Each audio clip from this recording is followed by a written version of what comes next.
Dr. Christian Turner, thank you for coming and welcome. Asante sana John. Uko mzima? Nzuri sana. Nimefurahi kukutana na wewe. Habari za jioni. Thank you so very much for that introduction. It shows your commitment to learning Kiswahili after having been here for only 6 months, I believe. Dr. Turner, you're a new High Commissioner. You were accredited in June 2012. I think this is something of a comfort zone for you, given the fact that before coming here, you've been in the Middle East. And there's already a great expatriate community here, Kenyans who have generations going. Do you feel that these are the people that inform your day-to-day social relationships? John, I don't, and I disagree that it's a comfort zone. This now is one of our 10 largest embassies in the world in Kenya, which is a sign of how much the relationship in the country matters to us. I'm trained as a diplomat to come somewhere and to try and understand it. And to do that, you need a mixture of things. You need energy and an interest in the country, but you also need a bit of humility. Not a word maybe you always hear from diplomats, and an ability, a willingness to listen and be conscious that you don't know. But that word listening is of the essence to me, because I'm trying to suggest that you might be listening to the wrong people. You might be listening to a minority grouping and excluding the ideas of the majority, because they sort of head you in and say, talk to us, we'll tell you what's what around here. So if I'm worth my salt, I cannot allow that to happen. If people think that all I do is, as a High Commissioner, is sit in the Muthaiga Club drinking gin and tonic, listening to a bunch of Mzungus and playing golf, which I'm sorry to confess I don't play golf, right. Then I wouldn't be doing my job. The relations between our countries are between all levels. Right. I have to get out of the bubble that is Nairobi. Right. I have to travel down to the coast, up to Turkana. I was in Eldoret just recently. That's my job, is to listen and to speak to all levels. That's why I use social media. I'm on Twitter. A modern diplomat in the sort of 21st century has got to be doing that, or the advice I give back to my capital, back to London, isn't worth it. Right. Your accreditation speech, it began in Kiswahili as well. Habari mtukufu rais, ni furaha yangu kukutana na wewe. So you've obviously same phrase, you see, I'm using got that line down pat. One of the things that came in very early on is the mention of the UK and Kenya mattering to each other. They matter to each other.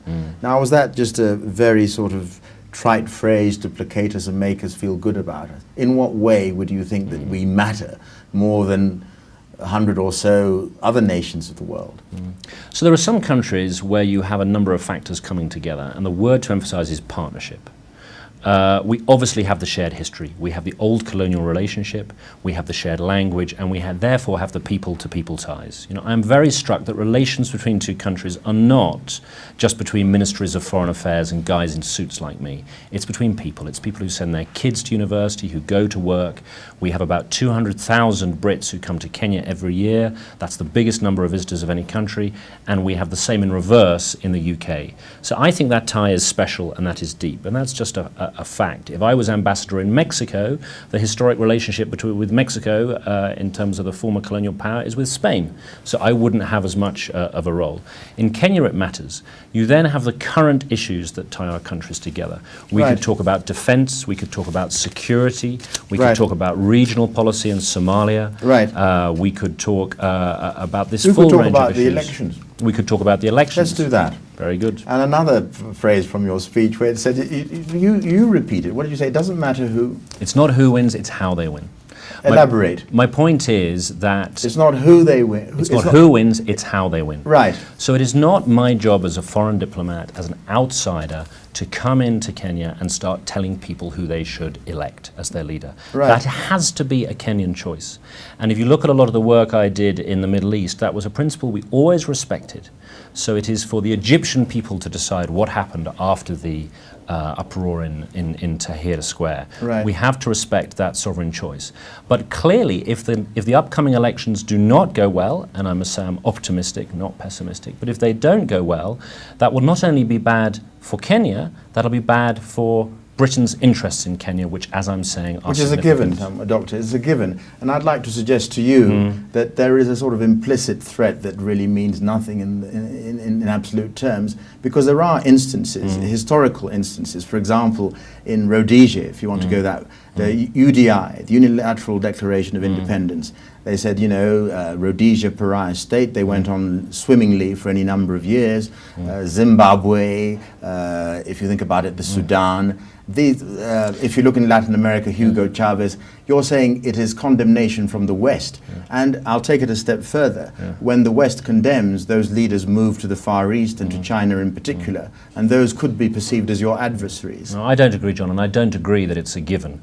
I mean, I get lots of people saying to me, I hear the accusation that you know, the West is somehow interfering in Kenya. And I find this a perplexing point of view, because if you take my word partnership, it is about shared interests. No country in the modern globalized world can be unconnected.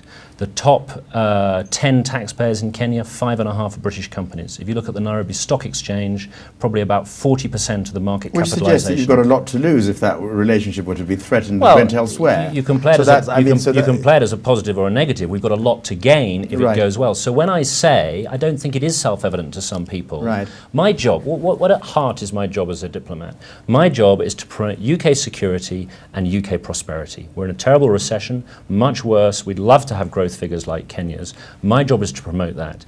And if Kenya becomes less prosperous and less stable, that is bad for us. That's bad Doctor, for my if I could people. take you back to the Please. earlier allusion to your predecessor, who accused us of vomiting, or of the government, on vomiting on the English Vomiting on my shoes. Taxpayers. My shoes are clean today, John, I yes, assure you. yes, but forget that. I'm sure they are. But the idea is that that was an element of imposition. Would a Kenyan diplomat dare to say the same thing in Buckingham Palace in some Yes, speech? I think they would actually. They're the given whole nature of diplomacy, Right. the way we come together in international relations as friends, as partners, with the kind of historic relationship I'm talking about, is that because of the shared interests, we have to be able to influence and explain our positions. That doesn't mean that somehow we are interfering and taking over a sovereign choice. So I don't accept. So if those people who are to go before the ICC, Uhuru Kenyatta, William Ruto, to name names, if the Kenyan people were to elect them in tandem as president and vice president, that is the will of the Kenyan people, presumably the very essence of democracy.